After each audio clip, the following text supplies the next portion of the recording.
Un nouveau magasin comme le vôtre, magasin matériaux verts dans la zone d'Angers, pour quelle raison exactement, à quelle intention il répond, ce magasin?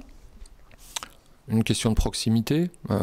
Aujourd'hui, trouver pour le grand public des matériaux sains et écologiques, ça relevait encore un peu du parcours du combattant. Il fallait connaître les réseaux, il fallait acheter sur Internet, voilà. Donc l'idée, c'était de pouvoir avoir à proximité, enfin proposer à proximité du conseil, du stock. Il y a énormément de maisons à rénover ici.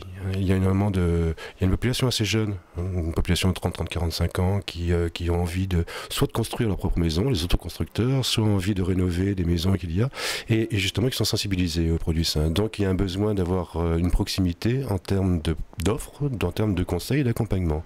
Donc il y a cela.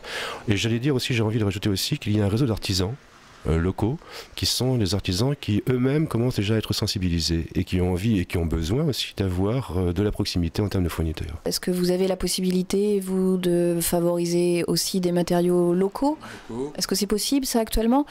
Parce qu'il y a l'idéal, il y a les attentes, et puis il y a les filières et leur état de développement. Les filières aujourd'hui des matériaux écologiques dans leurs grandes lignes sont essentiellement européennes. C'est déjà un bon point. Par contre, elles sont plutôt Europe, pays germaniques. Voilà, ils ont quelques années d'avance sur nous. Si on prend la fibre de bois qu'on a là, qui est stockée, aujourd'hui, elle est maintenant fabriquée en France. Donc voilà, les filières commencent à arriver, commencent à se développer. Quelles sont les attentes des clients, qu'ils soient professionnels ou particuliers? Qu'est-ce qui les amène ici? Quel est le moteur de sensibilisation, d'intérêt pour ce type de matériaux et ce type de construction? Les professionnels, on va le faire dans l'ordre, les professionnels, pourquoi ils viennent, c'est généralement parce que les clients leur demandent les matériaux. C'est un peu caricatural, il y en a qui sont aussi motivés intrinsèquement, mais généralement c'est suite à une demande d'un particulier, ils viennent chercher le matériau que le particulier a déjà vu.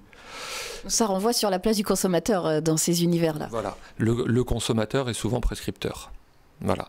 Et nous, ça fait partie de ce qu'on travaille là-dessus avec le consommateur, c'est effectivement de l'éclairer suffisamment et de lui expliquer suffisamment le pourquoi du comment des produits pour qu'il fasse son choix en connaissance de cause.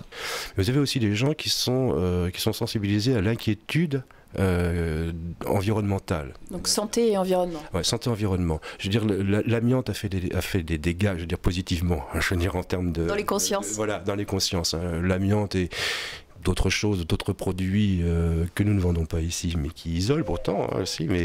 Donc ça veut dire qu'il y a des gens qui sont à la recherche aussi de dire qu'est-ce qu'on pourrait avoir qui serait sain, sans forcément savoir ce qui existe. Et notre rôle, c'est de leur proposer un certain nombre de points. Et des vrais choix, des vraies alternatives. Voilà.